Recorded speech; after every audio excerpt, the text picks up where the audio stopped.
नमस्कार, आप देख रहे हैं वीके न्यूज और मैं युधिष्ठिर उपाध्याय। अर्नब गोस्वामी का मसला भी सुलझा भी नहीं था कि अब एक और मीडिया संस्थान राजनीतिक दल के निशाने पर आ गया है।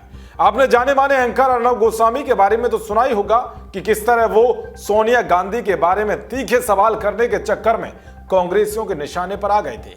तो वहीं अब दूसरा ताजा मामला सामने आया है, जिसमें जाने माने प्रतिष्ठित अखबार दैनिक जागरण को बॉयकॉट करने की मांग की जा रही है। इतना ही नहीं, ट्विटर पर बॉयकॉट दैनिक जागरण और दैनिक जागरण का पूर्ण बहिष्कार ट्रेंड भी कर रहा है। अब आप सोच रहे होंगे कि इस अखबार को आखिर क्यों बहिष्कृत करने की मांग जोर पकड़ रही है। तो आइए आपको बताते हैं पूरा मामला है क्या। दरअसल ट्विटर पर एक अखबार की कटिंग ट्रेंड कर रही है। ये कटिंग दैनिक जागरण अखबार के गोरखपुर संस्करण की बताई जा रही है। इसमें एक खबर छपी है कि जिस पर हेडिंग में लिखा है, लॉकडाउन के बाद कुछ दिन सस्ती मिल सकती है शराब। इस खबर के इंट्रो में लिखा है कि प्रदेश सरकार ने देशी विदेशी शराब व बियर के कारोबारियों को बड़ी राहत दी है। बंद शराब की दुकानें लॉकडाउन समाप्त होते ही खुलेंगी।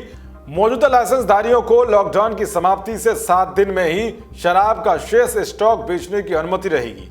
और इस खबर में साइड में अखिलेश यादव की फोटो भी लगी हुई है। सपा मुखिया अखिलेश यादव की तस्वीर देखकर सपाई नाराज हो गए हैं और दैनिक जागरण अखबार उनके निशाने पर आ गया है। बस फिर क्या था, एक के बाद एक ट्वीट का अंबार लग गया। अखबार की कटिंग शेयर की जाने लगी। ट्विटर पर बॉयकॉट दैनिक जागरण और दैनिक जागरण का पूर्ण बहिष्कार ट्रेंड करने लगा। सपा से जुड़े सदस्य सोशल मीडिया पर आग बबूला हो गए और अखबार जलाते हुए वीडियो वायरल होने लगी। के पूर्वांचल के परेशान हैं, उनके लिए कोई मदद ये लोग नहीं करा पा रहे हैं, ना उनकी सही खबर छाप रहे हैं। और हमारे नेता के खिलाफ गलत खबर इन लोगों ने छापा है, आदरणीय अखिलेश यादव जी के खिलाफ। इसके लिए मैं दैनिक जागरण के प्रमुख संपादक और दैनिक जागरण के उस पत्रकार से कहूँगा कि सामूहिक माफ़ी मांगिए। और मैं आज ही इस दैनिक जागरण को जला रहा हूँ। मैं कभी अब इस पेपर को वैसे भी नहीं पढ़ता था, वैसे भी नहीं पढ़ूंगा एकदम।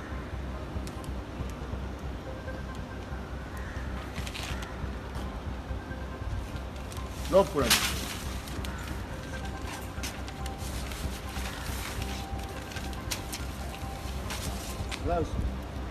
ये पूरा विरोध है मेरा, जहाँ हूँ तहाँ विरोध करूँगा। जनेश्वर जी कहते थे जब जहाँ जैसे, तो जहाँ हो अन्याय का विरोध करिए। मुर्दाबाद मुर्दाबाद मुर्दाबाद मुर्दाबाद मुर्दाबाद मुर्दाबाद दैनिक जागरण मुर्दाबाद मुर्दाबाद मुर्दाबाद दैनिक जागरण होश में आओ, होश में आओ, होश में आओ, बहिष्कार करो, बहिष्कार करो। इतना ही नहीं, कई तस्वीरें भी ट्विटर पर पोस्ट की गई जिसमें लाल टोपीधारी या तो अखबार को जला रहे थे या फिर सपा मुखिया की बेइज्जती करने के लिए माफी मांगने को कह रहे थे या फिर दैनिक जागरण पर कार्रवाई की मांग कर रहे हैं। इसी तरह से अखबार की कटिंग के साथ मांग करते हुए ट्वीट किया जा रहा है कि दैनिक जागरण अखबार के गोरखपुर संस्करण में श्री अखिलेश यादव जी की तस्वीर गलत तरीके से छापने पर माफी मांगे समूह, दोषी पर हो कार्रवाई, नहीं तो होगी वैधानिक कार्रवाई एवं बहिष्कार। घोर निंदनीय, बॉयकॉट दैनिक जागरण। इतना ही नहीं, समाजवादी पार्टी के राष्ट्रीय प्रवक्ता आईपी सिंह ने भी दैनिक जागरण के बहिष्कार को समर्थन करते हुए 2 ट्वीट किए।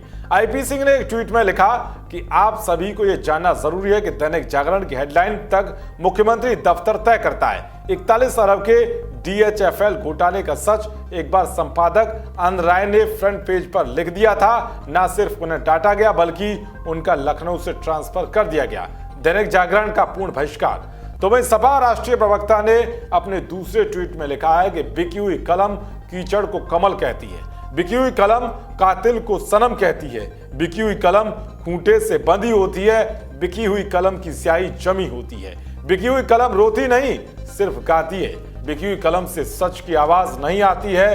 तो इस तरह से समाजवादी पार्टी की तरफ से दैनिक जागरण अखबार पर 2 आरोप लगाए गए हैं। पहला ये कि अखबार सपा मुखिया अखिलेश यादव को बदनाम कर रहा है, तो वहीं दूसरा ये अखबार बीजेपी का पक्षधर है। खैर, अब देखना ये होगा कि इस पूरे बवाल पर दैनिक जागरण की ओर से क्या कुछ जवाब आता है। देखते रहिए वीके न्यूज। जय हिंद, जय भारत।